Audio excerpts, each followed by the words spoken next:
Okay, तो ठीक है ना, तो branch office at the Mangaluru instead of keeping it at the Manipal. तो मैं ये बता रही थी कि जो मणिपाल है ना, वो इसका रजिस्टर्ड ऑफिस है, राइट। तो रजिस्टर्ड ऑफिस की जगह ब्रांच ऑफिस में रख रहा है बुक्स ऑफ अकाउंट्स को, ठीक है। Keeping in with the relevant provisions you are required to indicate the correct option from the mention below as to minimum how many members would reside in the Mangaluru. यानी कि जो ये वाला है ना, यहाँ पे कितने मेंबर्स होने चाहिए जिसकी मदद से अगर बुक्स ऑफ अकाउंट्स यहाँ पे रखना चाहे तो रख सकता है, ठीक है। तो हमने पढ़ा था ना एक प्रोविजन की at least more than one, at least 1/10 member resides, अगर वहाँ पर 1/10 मेंबर रिसाइड करेंगे तभी वहाँ पे हम बुक्स ऑफ अकाउंट्स रख सकते हैं। देखो ना, सेक्शन नंबर 94, जो भी हम रजिस्टर्ड मेंटेन करते हैं and under section number 88, and जो भी हम copy of the annual return maintain करते हैं अंडर सेक्शन नंबर 92, हमें उसको रजिस्टर्ड ऑफिस में रखना होता है।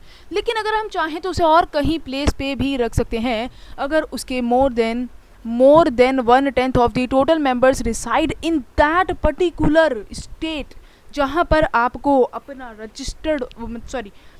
रजिस्टर मेंटेन करना है, रजिस्टर रखना चाहते हो, और after the passing of the special resolution in the general meeting, ठीक है। तो फर्स्ट वाला क्या कह रहा है, फर्स्ट वाला तो गलत हो गया, पता है क्यों? क्योंकि कह रहा है more than 1/5 of the total member, ये तो पहले ही गलत हो गया।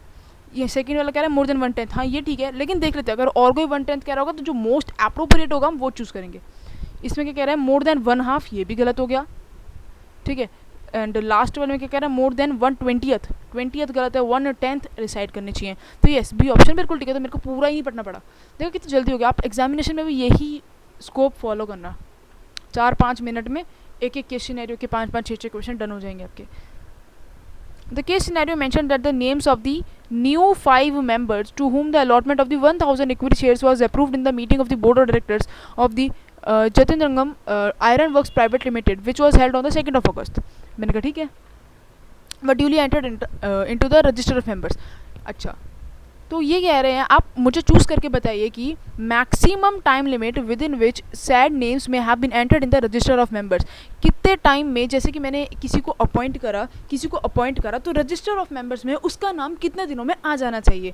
तो आपको पता है ना कि जब भी कोई कंपनी, आपको पता है कंपनी को पहली बात तो पक्का पक्का है कि उसको रजिस्टर ऑफ मेंबर्स बनाना पड़ता है कंपनी को, ये बात तो पूरी पूरी पक्की पक्की है।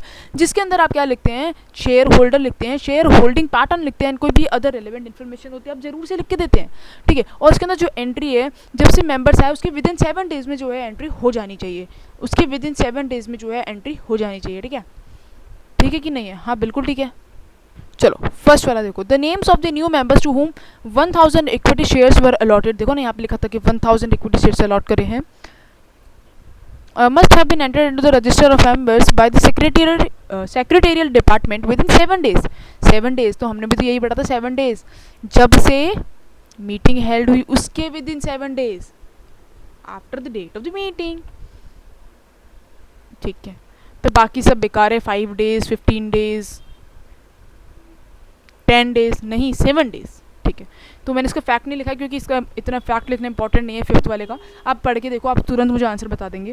देखो, according to the case scenario जो मैसेज पुजारी एंड कंपनी है were appointed as the statutory auditors, ठीक है। यानी कि हमने अपॉइंटमेंट करा स्टैट्यूटरी ऑडिटर का। तो कहीं ना कहीं मुझे फील आ रही है कि ये हमसे बात करना चाहते हैं सेक्शन नंबर 139 की, ठीक है, of this company at the annual general meeting held on the 7th of September 2023 to hold the office from the conclusion of that meeting, ठीक है, till the conclusion of the 6th annual general meeting. यानी कि आपको पता है कि अगर कोई एक इंडिविजुअल है तो हम उसको अपॉइंट करते हैं for the continuous period of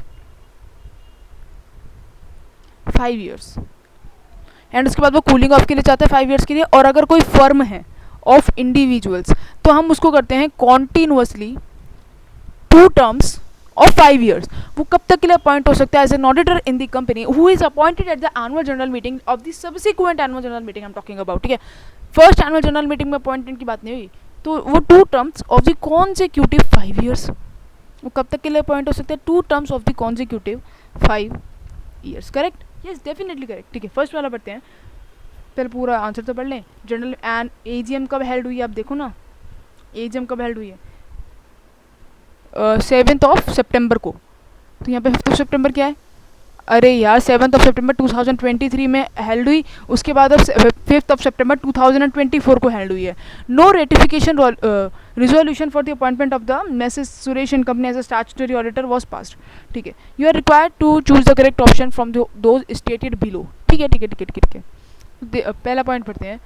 their was a violation of the relevant provision since no ratification resolution was passed in the annual general meeting held on the 5th of September, and therefore continuation of the appointment of the Messrs. Suresh Neelambar and company as a statutory auditor of the Jatindrangam Iron Works Private Limited shall need to approve the jurisdictional galat.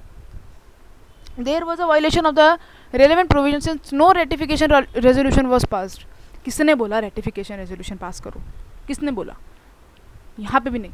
क्यों? Resolution कौन सा पास होएगा? अरे भाई there was violation, ये कह रहे violation कर दी, वायलेशन कर दी. अरे भाई वायलेशन करी ही नहीं, क्योंकि वो तो फर्म थे.